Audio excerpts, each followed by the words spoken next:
svona höfum smá nasa þegar af því hvernig í raun React birtir þessar JSX sæðir okkar og þá svona kannski næsta spurning hvernig búum við þá til þessar komponenta sem við getum þá nota til þess að búa til viðmótið okkar og UI-ið okkar og þeir eru mitt afskaplega góðir að því leyti að við getum skipt viðmótinu okkar upp í sjálfstæðar einingar og þá þessi komponenta sem eru þarna highly cohesive, loosely coupled og þetta virkar alveg rosalega vel. Við erum að vinna í verkefnum þar sem jafnvel 6 forritarar að vinna saman, sama codebase-inu og það eiginlega ekkert mál, það ekkert eitthvað svona risastór merge konflikt eða eitthvað þegar við erum að vinna af því að þú getur bara skiptið upp. Þú tekur þessa hérna síðu sem með þessum komponentum og ég tek þetta hér og einhver annar tekur þetta og svo vinnum við bara í sínum komponent og byrjum á því að búa til einhverjum svona grunnkomponent sem skila bara einhverju litlu og svo bara hægt rólega allt í einu hann orðinn með einhverju afskaplega fínu og flottu viðmóti. Og þessi komponentar eru svolítið eins og JavaScript föll. Þeir taka við einhverjum props sem eru þá properties á hlutunum sem þá hlutur sem inniheldur einhver gögn og skila síðan React Elements eða svona JSX sæð. Og við getum skilgreint komponenta á tvenna vegu. Við getum skilgreint þá sem function og eru þá kallaðar functional component og þá skilum við í raun bara þessum elementum með return í fallin okkar og við getum skilgreint þá með class sem skilar þá elementunum í gegnum return í render methodinu á klassunum. Og þessi props eru þá attributin sem við sendum inn í komponentana, eða React elementin, í JSX-un okkar. Þannig að þetta sem við vorum að gera hérna áðan, að segja hérna eitthvað, foo og bar, þannig að hér myndi foo og bar koma sem props inn í eitthvað hérna sem myndi kalla foo. Þannig að þá myndi það koma inn sem einhver gögn sem við getum þá brugðist við og gert eitthvað við og byrt útlitið okkar út frá.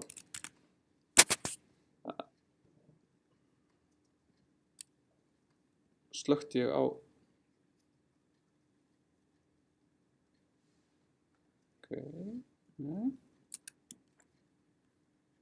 Hvað gerði ég? Tristum á þetta. Svo þegar við erum að skrifa svona komponenta og búa til svona komponenta, þá getum við lent í því að þeir taka inn mjög mörg attribút og þá gott að skipta þeim upp, þannig að við setjum í sérlínur. Þá það þannig að þetta þá einhver komponent sem heitir þá welcome og þá skilgreindur með stórum staf hérna, welcome, functional component sem tekur við props og props hlutur, þannig ef það væri eitthvað name sem maður myndi senda inn í hann, þá myndi hann geta sagt það, skrifa það út þarna og svo sami komponent með class sem þá í raun bara class, hann extendar React.component og við rendurum hér á sama hátt nema út af því að þetta class, þá þurfum við að nota this.props í staðinn fyrir bara props hér. Og þá hægt að nota báða þessa komponenta á þessi hérna vegu. Welcome, name og eitthvað og það rendarast það út sem hello Sara. Þannig að tiltölulega einfalt konsept en getum síðan flækta alveg afskaplega mikið.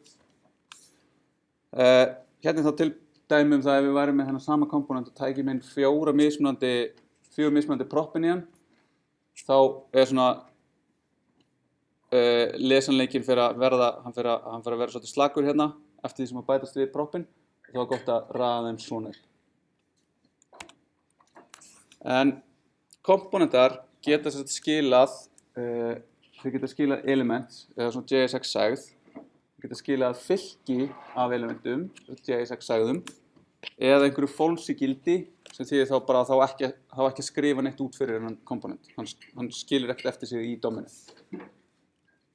Og þannig hérna getum við verið með einhvern foobar komponent sem skilar 2 elementum sem myndu þá vera sett í domið. Og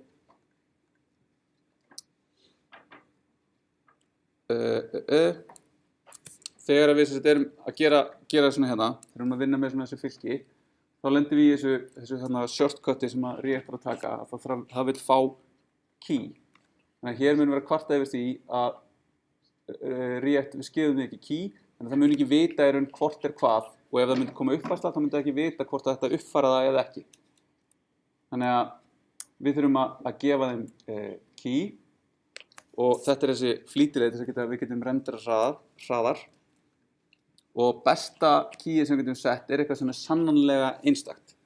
Þannig að segja svo að við værum að sækja notendur úr gagnagrunnstöflu og við hefðum ID úr gagnagrunnstöflunni, þá getum við notað það ID sem key þetta. Þegar við vitum að það sannanlega einstakt fyrir alla notendunir okkar.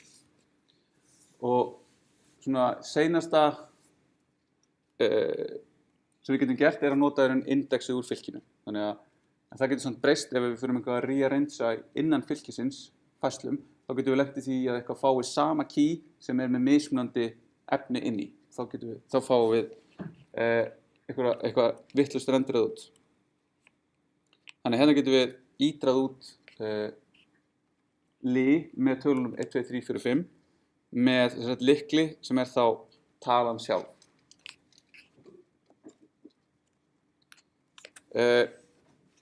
Stundum viljum við síðan skila mörgum elementum og við viljum ekki að einhverjum ástæðum skila fylki og þá getum við nota fragments, en það útbýr ekki element í DOM-inu en element í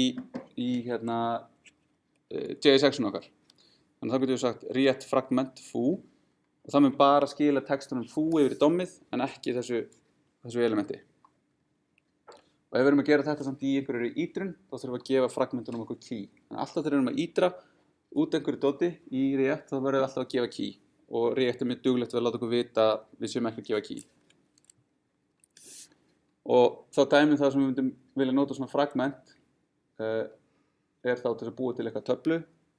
Þá getum við búið til table component og hann renderar út hérna einhverja columns og þeir verða að vera börn TR-sins, þannig að við verðum að skila einhverju elementi hér og þá getum við sett svona fragment utanum til þess að það virki. Þegar annars munum við React kvart yfir því að við séum ekki að skila einni rót. Og svo þegar við erum að skrifa þessa komponenta, þá ekkert sem stoppar okkur í því að nota sama komponentin aftur og aftur og það ótrúlega þægilegt að finna bara svona hvernig þetta forrit sem ég að skrifa, þetta UI sem ég að skrifa, hvað get ég endurnýtt, hvað svona patternin í þessu. Ég að fara að byrta einhvern notanda hérna, að ég búið til svona notandakomponent. Notandinn á sér einhverja mynd, að ég búið til svona myndakomponent og svo púslum við saman UI-un okkar úr öllum þessum komponentum. Og komponenta getur komponenta og svo framvegis alveg niður þannig til að skila einhverju HTML-elementi. Og við ættum í raun að skrifa fleiri komponenta en færri og hafa það þá líka minni. Þá væri þetta í raun bara minni einingar sem auðveldara að hugsa og auðveldara að reasona og flækjustigið bara svona minnkar yfir heildina. Og það algeng mistök þegar maður að byrja að skrifa í React að skrifa risastóra komponenta sem að gera allt. En þegar maður komin yfir svona, ég veit ekki, 150 línur, þá á maður að spá í hvort það sé ekki hægt að taka eitthvað og refactora þetta í einhver fleiri komponenta. Og þá sérstaklega líka að maður að staldra við og eitthvað svona, hvernig á ég að vera að gera þetta? Þá alveg sem maður getur stoppað og búið til nýtt fall til þess að minnka í raun flækjustigið og reyna að hugsa betur þetta. Þá getum við gert það, búið til nýjan komponent og nota þetta sem managea flækjuna. En eins og við sáum hana í dæminu áðan, þá eitthvað svona app komponent og þetta svona algengt pattern til þess að setja utanum allt appið okkar. Þannig að þá þetta svona rótin og trénu okkar, það rótin heitir app og appið býr til í raun alla möguleika sem eru í forritinu okkar og þá munum við sjá líka í næstu viku hvernig við getum búið til svona routing, þannig að við getum verið með mismunandi síður og birt mismunandi komponent eftir því hvað verið að klikka og vinna með.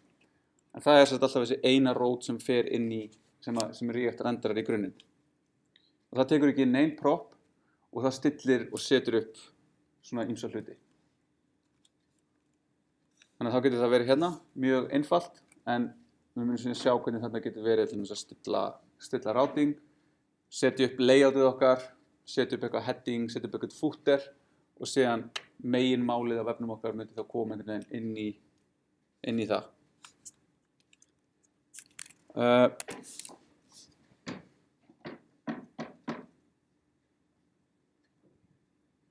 Dæmi komponenta.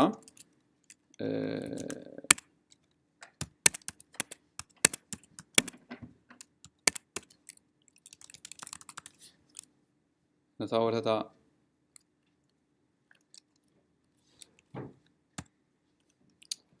Daniel Glover sko. Þannig hérna erum við með nokkur af þessum dæmum sem við vorum að taka þaðan. Líkum þetta hérna niður. Og þá erum við aftur með þennan app komponent hérna og hann að rendera hérna út einhvern lista af einhverjum tölum í list items sem þá bara einhver breyta sem við síðan vísum í hér. Svo þessi welcome component, það einhver null component hérna og það einhver welcome class, foobar og svo eitthvað react fragment hérna og eitthvað table. Welcome hérna bæði sem functional og ekki functional og ef við skoðum hann hérna þá hann í raun aftur mismunandi leið til að búa til nákvæmlega sama hluti úr því að vera svona functional eða að vera class. Class hefur síðan möguleika þegar að gera margt flóknara sem við skoða í næstu viku. Á meðan functional hann svona fyrir kannski meira svona one-off einfaldari hluti. Og svo fáum við hérna null component og það sem hann gerir að skila null. Við sjáum að það í raun ekkert renderað á milli þessara tveggja komponenta því að null verður ekki neitt. Þetta búið að renderað út. Foobar hérna sem skilar þessum array af hlutum. Og þá sjáum við ef við skoðum hérna konsolið þá verið að kvart yfir hérna það vanti each child in an array or iterator should have a unique key. Og þá hérna in foobar at app.js38 þá getum við rakið okkur hérna. Það hér in main app.js34 þannig að það kemur hérna. Það kemur hér. Þessi hér að skila okkur einhverju sem ekki með key. Þá getum við gert hérna foo og bar.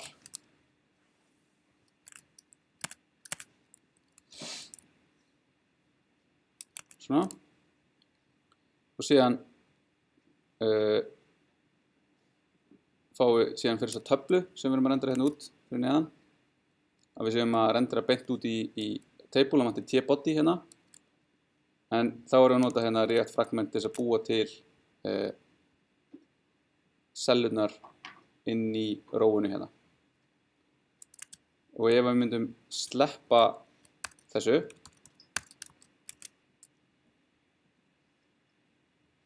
þá fáum við bara villu. Adjacent JSX elements must be wrapped in an enclosing tag. Þannig við verðum að skila út einu elementi og þarna áður en að var þetta að gera svona fragments þá var þetta vesena því að þú veist hvað ég skrifa div og það brýtur töfluna. Þetta í raun löglegt tilbaka en verður í raun ólögleg tafla. Þegar við erum að rendera í þessum komponentum þá þurfum við mjög ofta að bregðast einhvern veginn við einhverju stöðu í appinu okkar og þá getum við notað svona conditional rendering, þá getum við notað nokkra hluti. Við getum notað flæðistýringar í render, þannig að við getum bara verið með if eða eitthvað þar inn í renderfallinu okkar. Við getum geymt element í breytu og breytt einhvern veginn breytun eftir því hvernig staðan er. Við getum notað og operatorinn út af því að við getum short circuitað og við getum notað ternary virkjan til þess að skila einhverju út frá einhverju ákveðnu gildi. Þannig að hérna getum við í skilaðurinn bara ef einhverju loggaður inn þá segjum við user greeting, annars segjum við guest greeting og þá fáum við hérna inn í proppin hvort að einhversu loggaður inn eða ekki. Og hér getum við svo aftur skoðað ef einhverju loggaður inn þá ætlar buttonin að vera logout button.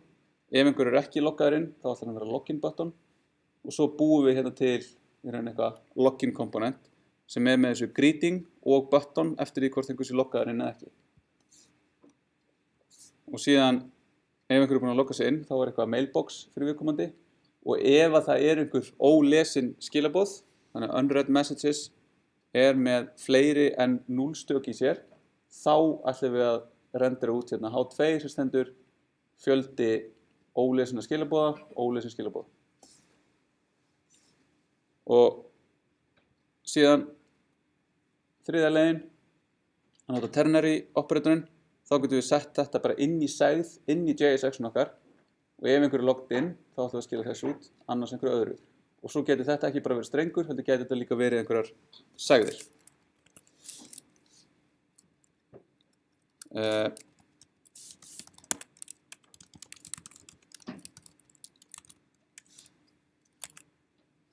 Þá eru þessir komponentar hér og þá sjáum við að það er bara búið að skipta þessu appi upp bara í mjög einfalda hluti sem við síðan getum blanda saman eftir því hvernig staðan í alltaf flóknari og flóknari komponentum. Þetta eru lauf, komponentar sem skila elementum. Svo eru komið þetta greeting sem að að reyna að athuga á ég að segja þetta greeting eða hitt. Og login sem hérna á ég að segja þessi takki eða ekki. Svo þetta mailbox og síðan setjum við þetta allt saman í appin okkar. Þá segjum við svo að einhvern veginn fá að vita hvort einhver sé loggaður inn eða ekki og einhvern veginn fá að vita hvort að sá notandi eigi einhver message eða ekki. En svo sendum við hérna í þessa komponenta stöðuna, hann loggaður inn eða ekki. Ef hann loggaður inn, þá sé logged in komponentunum að birta sitt, login komponentur sem að birta sitt og hérna ef einhver loggaður inn, þá ætlum við að birta mailboxið. Og þá segjum við, svona myndi það þá líti út ef það engin loggaður inn, en við erum ekki komin neitt að viti til þess að geta gert eitthvað við þetta, en ef við síðan breytum þessu yfir það að einhver sé loggaður inn, þá allt í einu gjörbreytist appið okkar út frá því að breyta bara einu búliðangildi og þá renderast allt aftur. Og þetta svona þessi prop, þetta afskaplega kröftugt dót.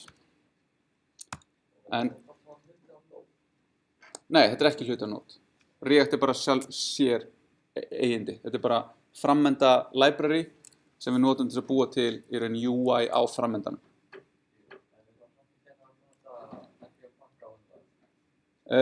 Jú. Það einmitt, við munum skoða það núna. En sem sagt, React Components, þeir ætti að vera hreinföll með tilliti til props. Það er að segja, fyrir sömu prop inn í sama komponentin, það ætti sá komponent alltaf að rendera það sama út. Og þess vegna hefur við aldrei að breyta props. Við treatum þau bara algjörlega sem read-only. Við snertum ekki á þeim, við birtum þau bara og vinnum út frá því hvað gildið innihalda. Og þegar við förum í raun að þurfa að halda utan state, sem eitthvað sem fylgir öllum vefjum, sem eru flóknari, þá notum við eitthvað sem state í komponentunum okkar. Síðan children, sérstakt prop, sem við getum, sem við fáum, sem þá ef að elementið okkar einhvers staðar inniheldur önnur element. Þannig ef það eitthvað nestað inn í elementin okkar. Og children, þau geta verið mismunandi gagnatök, þau geta verið undefined ef það engin börn, string ef það bara texti inn í elementin okkar, object ef það bara eitt barn og array ef það eru fleiri en eitt barn. Þannig að það eru mjög margir möguleikar þannig. Og að fara síðan að díla við það myndi vera svolítið vesen. Þannig að við höfum React Children hjálparföll sem leyfa okkur að vinna með þetta allt í einu. Og þá sérstaklega ef við erum að fara ídra í gegnum þetta, því það sem við gerum svolítið oft, að ídra í gegnum börnin, þá getum við sagt hérna React Children map children og þá mun það passa upp á það ef við erum með undefined, þá verður þetta bara tómafylkið. Ef þetta texti, þá verður þetta fylki með einu staki sem texti. og ef þetta er eitt element þá verður þetta fylki af einu elementi. Og við sjáum dæmi, það var dæmi það.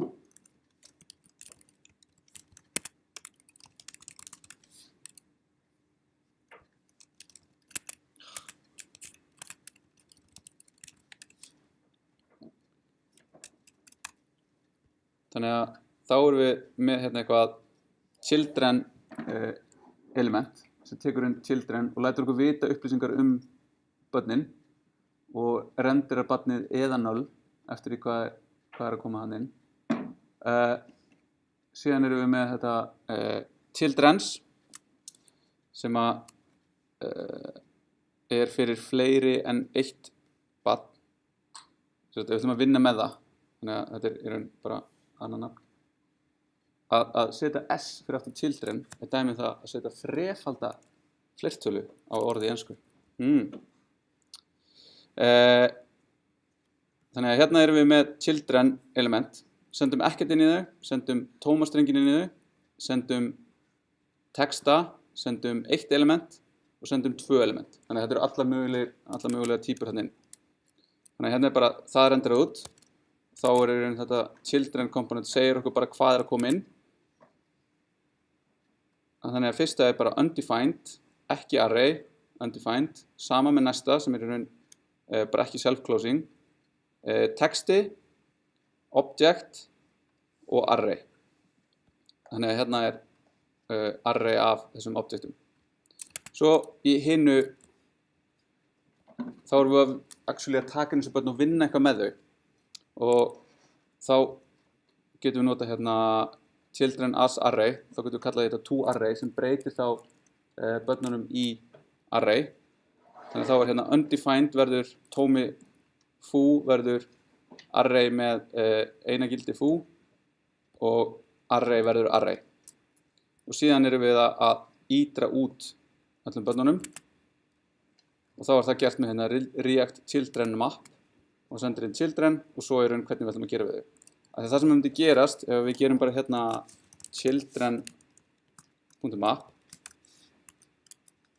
svona er að við fáum villu af því að children er undefined í einhverjum tilfellum og það er strengur í einhverjum tilfellum þannig að þá mun það ekki virka. Þannig fáum við þá verðum við að nota þetta hjálparfall til þess að passa upp á að við séum alltaf með fylki til þess að ídra. Síðan eru prop types þegar við erum búin að búa hérna til alveg gommu á komponentum og við erum búin að skilgreina, við vitum að við sem forritarinn sem að skrifa þetta, ég veit að þessi komponent tekur inn name en svo tekur eitthvað við komponentum mínum og þá er spurningin hvernig vitið þið hvernig á að nota hana komponent. Þá getum við nota prop types til þess að skilgreina hvaða prop types eru að koma inn. Og React í þróun keyrir svona runtime type check á þetta, þannig að þetta passar upp á það sem við segjumst að senda inn í komponentum okkar, sé raun og veru það sem við sendum inn í á. Og við skilgreinum prop types hlut á function eða class og hver lykill í þessum hlut er þá nafnið og gildið er gerðin af proppinu sem það ætti að vera. Og þetta er mjög mikið af mismunandi típum og aðferðum til að búa til svona props og síðan getum við endað á gildið á isRequired og þá segjum við þessi komponent, hann tekur við name sem á að vera strengur og það verður að senda name, annars er það brot á API-inu á þessum komponent. Og við notum helst þetta node, sem er þá bara hvað sem er. Það er yfirleitt notað fyrir children, það coverar þetta children case. JavaScript típur, array, bool, function, number eða object. Og lista af hlutum, one-off eða one-off type, array of. Og síðan getum við skilgreint nákvæmlega hvernig einhver hlutur á að líta út með shape. Þannig að þá getur þetta litið svona út fyrir einhvern komponent. Hann á að taka inn, hérna vantar string. isRequired, hann á að taka inn type sem á að vera annarkvort foo eða bar og öll önnur gildi eru ólögleg inn í hann. Og tekum við user sem er object og user á að eiga name og á að eiga age. Og síðan onClick sem er eitthvað function sem á að gerast þegar eitthvað klikkað á eitthvað. Ásamt því að skilgreina típurnar, þá getum við skilgreint líka sjálfgefin gildi sem að koma upp ef ekkert sendt inn, og þá getum við passað upp á það í raun og veru að propparnir okkar, þeir eru alltaf með einhver sein gildi sem við getum unnið með. Þannig að þá getum við verið svona defensive og við erum ekki að fara að fá inn null fyrir einhvern hlut sem að við gerum síðan ráð fyrir að sé alltaf tómafylkið eða tómistrengurinn eða strengur. Og þetta type er ekki keyrt eftir að default propin eru sett. Og síðan ættum við náttúrulega ekki að skilgreina default prop ef við erum með þessi required. Þannig að þá geta default props litið svona út. Þá segjum við að type er default foo, user default null og unclock default no op fallið. Síðan ef við erum með réttar stillingar sem við erum með í Create React App, þá getum við sett þetta sem static breytu á klassan okkar. Það er svona næs leið til þess að skilgreina þetta. Þannig að þá getum við verið hérna með person, extend component, með einhverja prop types, static default props. Það er síðan hérna á viðkomandi.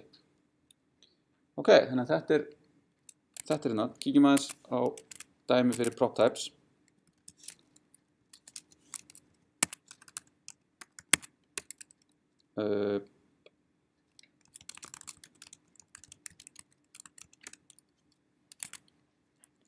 Þannig þá erum við búin að búa hérna til einhvern foo komponent sem að tekur við einhverjum gögnum og skrifar eitthvað út. Hérna, þetta er líka pattern sem við sjáum mjög oft í React komponentum, að það er verið að destructura úr props hlutnum yfir í lokal breytu sem við notum síðan. Þannig að þetta getur verið gott ef við erum að vinna með mikið af gögnum, að taka öll út úr props hér og vera ekki að þurfa að skrifa props.title eða hvað sem er aftur og aftur ef við erum að nota það oft.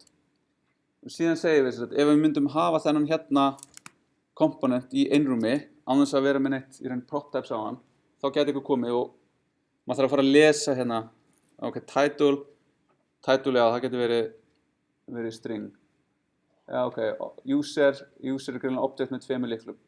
Eða þá við getum bara skilgreint það eins og við viljum nota það með því að nota prop types. Þetta hérna ætti að vera string, svona. Og þá segjum við þetta er það sem er mögulegt hérna inn.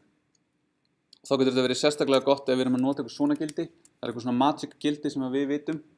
Og við tökum bara einhvern streng og svo er það gert við þetta, sett sem klass og hérna í CSS-inu erum við að gera eitthvað sérstakt út frá þessu. En það eru bara 3 gildi sem að gera eitthvað. Þá þarf ég ekki að fara inn, skoða CSS, rekja mig inn á þetta og sjá, já, ok, það er hægt að setja drop shadow, no shadow og full shadow, eitthvað svona. Og svo getum við sett default prop á þetta. Og svo getum við sett þetta ef við erum með svona klassa komponent, þá getum við sett þetta sem static breytir hérna inni og þá er þetta svona ennþá meiri heild. Þá getum við nota hérna, þá er ég með einhver gögn sem ég ætla að senda inn í þetta foo komponent og þá í forritum þá er sagt hérna við mig, hey, prop type title is invalid.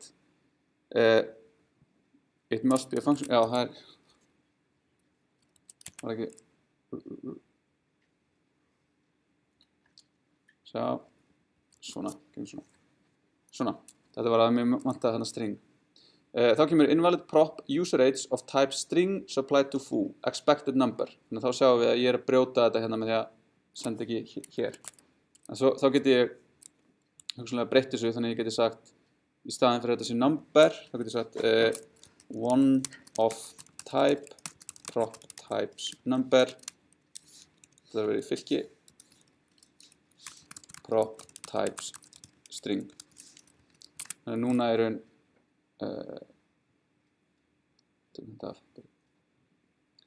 er þetta í lagi.